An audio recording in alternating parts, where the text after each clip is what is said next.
Magandang buhay mga tugang, kumusta kayong lahat dyan? Sana nasa mabuti kayong kalagayan. Welcome back to our YouTube channel, Teacher Dig.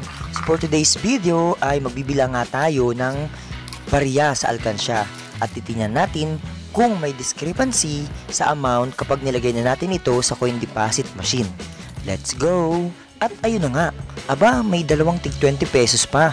Kunti nga lang itong nasa alkansya kasi akala namin mabigat na, yung pala makapal lang pala ang lagayan. Ayun na nga, at nabilang na nga namin. At syempre dinagdagan pa namin ng iba pang mga barya. At ito nga ay nagkakahalaga ng 301 pesos and 5 centavos. Titingnan natin kung tama ang bibilangin ng machine the next day. Kinabukasan nga ay pumunta na nga kami sa SM San Lazaro dahil meron na dito imbis na pumunta pa tayo sa Robinson's Place sa may Pedro Hill or sa may MOA. Kaya naman, dito na. Ito pala ay located sa ground floor sa may customer service. At pagpunta nga namin ay walang pila, di tulad nung pagpunta namin sa Robinson's Place ay napakahaba ng pila. At kasama nga namin si Madam Pay at gusto niya siya ang mag-operate nito. Kaya naman, hinayaan namin siya at ginide namin siya. At enjoy na enjoy ang bagets. Magkano kaya ang halaga ng mga barya? Parehas kaya sa halaga ng bilang namin? Alamin!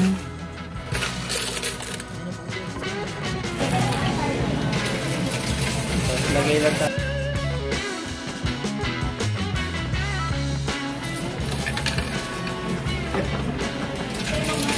Ang galing!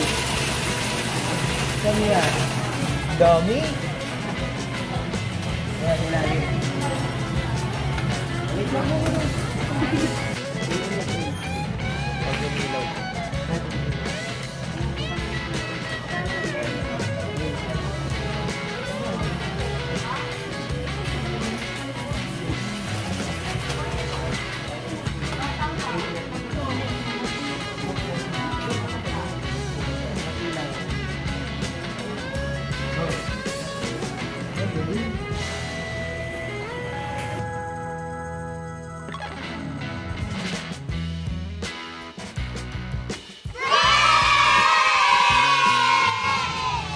At ayun na nga, so hindi totoong may discrepancy sa pagbilang ng machine. So dahil nagbilang kami ng 301 pesos and 5 centavos ay parehas ito sa resibo galing sa machine.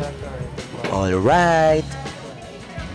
At syempre kung hindi nyo pa napanood ang aming vlog nung pagpunta namin sa Robinson's Place, Ermita, Manila at MOA dahil nga naglagay din kami ng mga barya sa coin deposit machine ay narito ang link sa taas.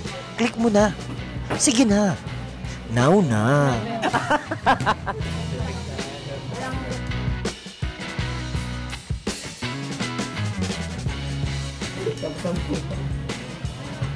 Ayan na. Thank you.